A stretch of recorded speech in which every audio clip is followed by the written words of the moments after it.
काटे शहर के रहने वाले हैं। इधर हम आए हैं मजदूरी करने के, रेडी लगाते हैं और सत्तू का काम करते हैं। 7-8 साल हो गया हमें ये काम करते हैं।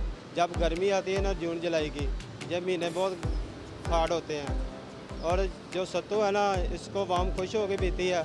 यहाँ बोतल भी काट नहीं करती गर्मी को, जूस भी काट नहीं करता है गर्मी को। जो सत्तू है ना ये जिगर के लिए अच्छा होता है, ये ठंडा होता है।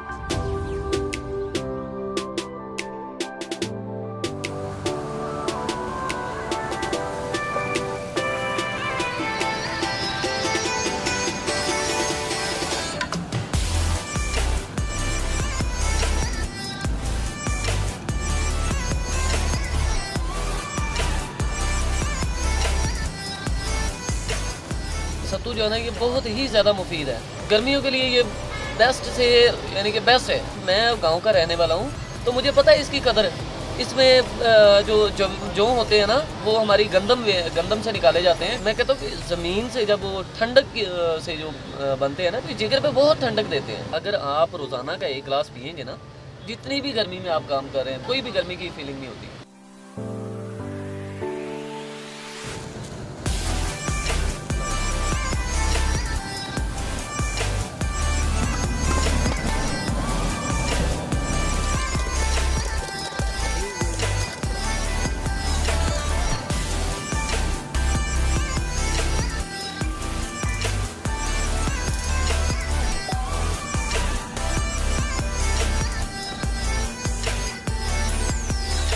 पहले जौ को भूनते हैं, फिर इसको पिसाते हैं, फिर इसको पैक करते हैं। मिट्टी से ये बचा रहता है। हमने पैकेट भी रखे हैं बना के, और जो इधर पीता है इस तरफ भी पी लेता है, और जिसे घर खड़ना और जाके बना के पी सकता है।